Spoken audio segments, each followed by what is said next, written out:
Apa yang harus kita lakukan ketika ada orang-orang yang menyakiti kita, melukai kita? Maka yang harus kita lakukan adalah, disibukkan dengan perkara-perkara yang baik. Sehingga kita lupa dengan hal-hal yang menyakiti kita sehingga kita lupa dengan hal-hal yang menyakiti kita tersebut. Teman-teman tahu, hendaknya kita mengetahui apabila diri kita disibukkan dengan urusan kebencian, kemarahan, pelampiasan dendam, maka waktu kita terbuang sia-sia. Hati kita menjadi terpecah-pecah, konsentrasi kita terpecah-pecah.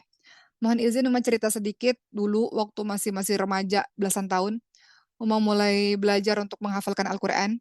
Pada saat itu lagi bertengkar sedikit dengan seorang sahabat, ya, di handphone ya, lagi bertengkar, padahal lagi ngafal pada saat itu, lagi sedang menghafal.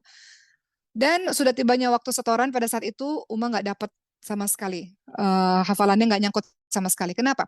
Karena hati ini disibukkan dengan marah, dengan benci, jadi waktunya terbuang dengan kemarahan itu. Waktu-waktunya jadi terbuang, nggak bisa konsentrasi karena kebencian dan karena, perasaan yang marah kepada orang lain. Ternyata itu menjadi terbuang waktunya sia-sia.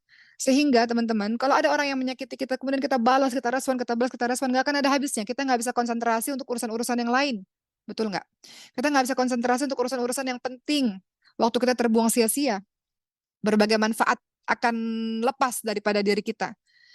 Jadi, kalau kita sebaliknya, kalau kita memaafkan, kita minta Allah tenangkan hati kita, maka kita akan merasa lebih, apa ya, kita rasa lebih lebih tenang dalam mengerjakan berbagai macam hal.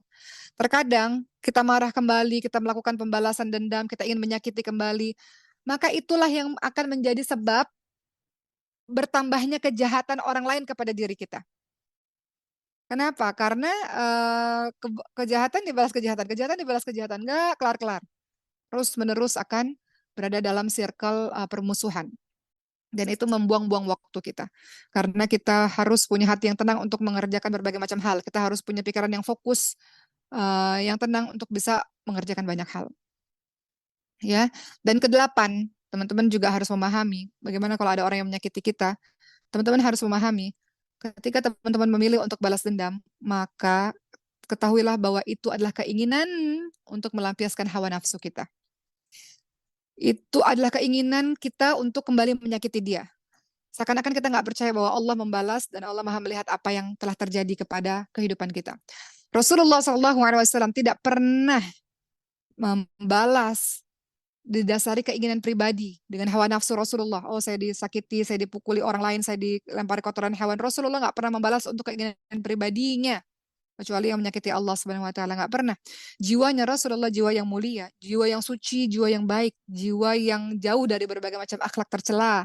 Itu Rasulullah SAW. Rasul tidak pernah melakukan pembalasan terhadap orang lain yang didasari dengan keinginan dirinya sendiri. Ya, begitu pula dengan kita teman-teman semua. Kita tahu bahwa tidak pantas kita ini untuk menuntut balas luar biasa karena kejelekan kita juga banyak sebetulnya. Dosa kita juga banyak sebetulnya. Jadi kita minta sama Allah. Rasanya kalau bicara begini mudah ya teman-teman semua. Namun pada kenyataannya nanti agak sulit memang. Namun, itulah yang disampaikan oleh Allah Subhanahu wa taala dalam Al-Qur'an bahwa ciri-ciri dari orang-orang yang saleh, teman-teman entar lihat ciri-ciri dari orang bertakwa dalam surah Ali Imran 133 133 sampai 134. Teman-teman lihat, ciri-cirinya adalah mudah memaafkan kesalahan orang lain dan menahan marah dan mudah memaafkan kesalahan orang lain, ciri orang bertakwa. Kemudian, berikutnya teman-teman semua, yang harus kita lakukan adalah, yang ke-9 ya. Hendaknya kita menyadari, bahwa ketika kita bersabar dan ketika kita memaafkan orang lain, maka kita dalam ridha-Nya Allah. Allah akan membersamai kita. Tidak ada satu makhluk pun yang akan, apa ya, berhasil memporak-porandakan kita karena kita memilih jalan jalan keselamatan, jalan, yang Allah cintai. Dalam surah Ali Imran 146, teman-teman lihat, "Wallahu yuhibbus sabirin." Allah menyukai orang-orang yang sabar. Dan kesabaran merupakan sebagian dari iman. Maka, tidak ada yang namanya pelampiasan dendam dengan zalim. Ketika dia bersabar, maka, Allah akan membela orang-orang beriman. Allah akan menolong kehidupannya. Allah akan, menenangkan kehidupannya. Lihat kisah-kisah orang-orang terdahulu, kisah Siti Asyah misalnya, istrinya Firaun. Apa balasan atas kesabarannya? Allah berikan rumah di surga yang luar biasa. Lihat kisah Siti Maryam. Apa balasan kesabarannya dengan tidak membalas kalimat orang-orang yang mengatakan beliau penzina? Allah berikan beliau kedudukan yang luar biasa. Kisah Siti Aisyah. Kisah Siti Aisyah ketika dituduh berzina atau berselingkuh dengan sahabat Rasul lainnya. Maka apa yang terjadi kepada Siti Aisyah? Siti Aisyah dibersihkan namanya oleh Allah Subhanahu wa taala dengan diturunkannya surah An-Nur. Ya, dibersihkan nama Siti Aisyah.